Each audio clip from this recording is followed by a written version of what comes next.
नमस्कार दोस्तों। आज मैं बात करूंगी आत्मनिर्भर रहना हमें क्यों ज़रूरी है, अपने जीवन को मजबूत कैसे बनाया जाए। एक छोटा बच्चा था, करीब 7-8 साल का। उसके माँ पिताजी की मृत्यु हो गई। अब उस बच्चे को संभालने के लिए कोई नहीं था, न उसे संभालने समाज ने संभाला, न किसी रिश्तेदार ने संभाला। वो बच्चा भूख प्यास के कारण इधर उधर भटक रहा था। रोते बिलखते उसे अपनी माँ पिताजी की बहुत याद आ रही थी और याद करते करते वो बहुत बीमार भी हो गया। उसे बहुत बुखार आ गया और वो एक किसी कोने में बैठकर रो रहा था। तो रास्ते में उसे जो कचरा बीनने वाले बच्चे रहते हैं उन्होंने देखा और वो बच्चे भी अनाथ थे और मिलजुल कर एक साथ वो रहते थे। उन बच्चों ने उस बच्चे को अपने साथ ले गए अपने घर में और उसके बाद उन लोगों ने खाना पकाया और सब खाने लगे। उस बच्चे को लगा कि लोग खाना खा रहे हैं तो मुझे भी पूछेंगे, लेकिन उन जो बच्चे उनको लेके आए थे उनमें से किसी ने भी उस बच्चे को खाने के लिए नहीं पूछा और वह भूखा ही रहा, ऊपर से बीमार भी था।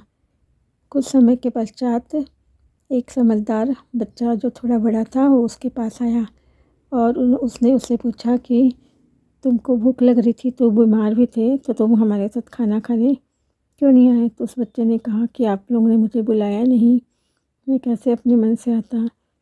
तो जो बड़ा बच्चा था उसने कहा कि मैं तुम्हारे हर पल तुम्हारी गतिविधि को देख रहा था, तुमको देख रहा था कि तुम क्या कर रहे हो। तुम स्वयं से आना चाहिए था तुमको खाना खाने के लिए और मैंने इच्छा होते हुए भी जानबूझकर तुमको नहीं बुलाया क्योंकि मैं तुमको ज़िंदगी का एक बहुत बड़ा सबक देना चाहता था कि दुनिया में आपको कोई स्वयं से मदद नहीं करने आएगा। ये दुनिया बहुत मतलबी है। यहाँ आपको अपनी मदद खुद करनी पड़ेगी, खुद आगे होकर काम को ढूंढना पड़ेगा, खुद आगे होकर अपना उन्नति का रास्ता खोजना होगा। ये ज़िंदगी का सबक मैं तुमको सिखाना चाहता था, इसलिए मैंने भी नहीं पूछा तुमको। चलो अब अपन कहीं जाकर खाना खाते हैं। फिर वो बड़ा बच्चा उस छोटे बच्चे को पास के एक ठेले में ले गया जहाँ ब्रेड और कुछ सूप वगैरह मिल रहा था, उसको उसने खिला दिया। उसके बाद उसको दवाई भी दिलवा दी। उन लोगों के पास थोड़े पैसे रहते थे, बेचते थे सामान। तो फिर वो बच्चा ये सब दवाई और खाना खा के सो गया। उसके बाद उसे ज़िंदगी का एक बहुत बड़ा सबक मिल गया कि इस दुनिया में अपने आप पर निर्भर रहना है, आत्मनिर्भर रहना है। ये दुनिया बहुत मतलबी है। इस दुनिया में कोई भी आपको तब तक नहीं पूछेगा जब तक उसे कुछ काम ना हो। ऐसे बहुत कम मिलेंगे, 1% जो आपको बिना काम के भी आपकी मदद करने के लिए तैयार हो जाएंगे। नहीं तो अगला व्यक्ति मदद करता है, तुरंत उसके बदले में वो उसके मतलब रिटर्न मांगता है। तो आपको भी हमेशा किसी पर निर्भर नहीं रहना है, ये बात मन में गांठ लो क्योंकि जीवन बहुत बड़ा है और यदि आप किसी के ऊपर निर्भर रहेंगे हर काम के लिए तो आपका फ़ायदा ही उठाएगा और ये आप सोचते बैठेंगे। कभी कभी होता है, अधिकतर लड़कियों को मैंने देखा है, मैं स्वयं भी ऐसे ही करती थी। प्रत्येक चीज़ों के लिए दूसरे पर निर्भर रहती थी और कुछ सलाह भी लेनी है, किसी समस्या में फंस रहे ना तभी किसी के सलाह के ऊपर निर्भर रहते थी।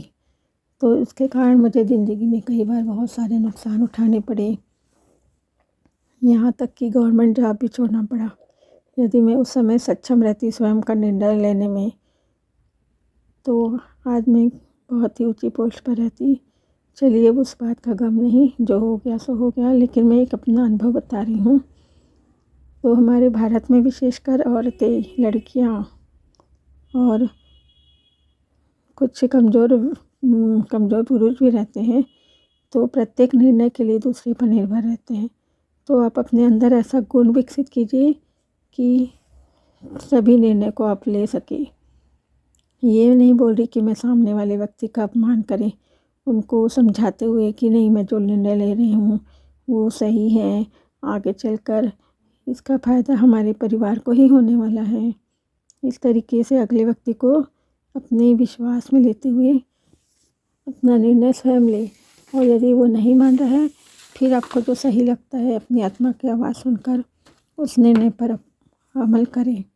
कई बार होता है कि हम औरतें अपने स्वयं के लिए 5-10 मिनट निकालना भी मतलब ऐसा लगता है अपराध बोध है, जबकि ये कोई गलत बात नहीं है। स्वयं के लिए, अपने विकास के लिए, अपने कैरियर के लिए, अपने आप को डिपेंड बनाने के लिए, मतलब निर्भर, किसी आत्मनिर्भर क्या बोलते हैं हिंदी में, सेल्फ डिपेंड, मतलब स्वयं पर निर्भर बनाने के लिए हमको 1 घंटा भी निकालना पड़े तो हम मैनेज कर सकती हैं। उस टाइम को हम जल्दी उठकर मैनेज कर सकते हैं। तो बच्चों के साथ साथ हम महिलाएं जो होती हैं ना, अपने लिए जब समय निकालना चाहती हैं तो एक अपराध बोध के कारण घिर जाती हैं। मुझे भी ऐसा लगता था जब मेरे बच्चे छोटे थे, जॉब करने जाती थी, तो ऐसा लगता था कि मैं अपने बच्चे के साथ अन्याय कर रही हूँ, उनको इतना देर अकेला छोड़कर मैं जॉब पर निकल रही हूँ।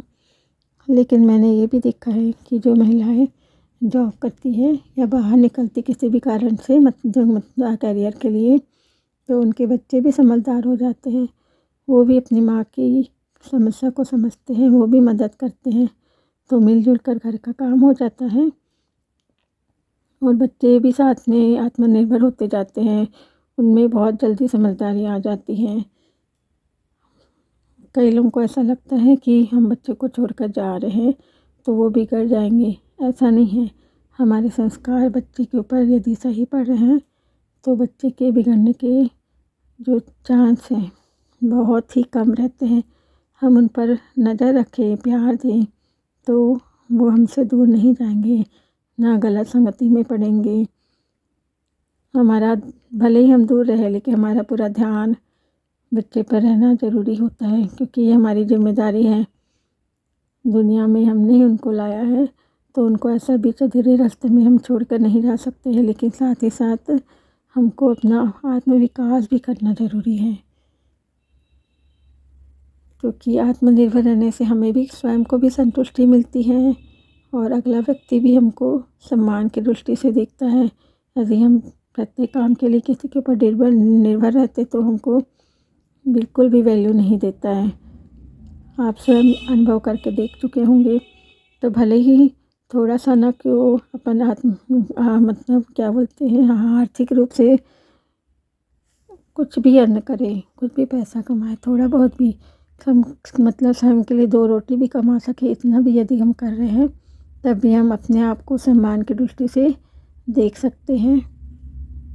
प्रत्येक व्यक्ति को आत्मनिर्भर होना ही चाहिए।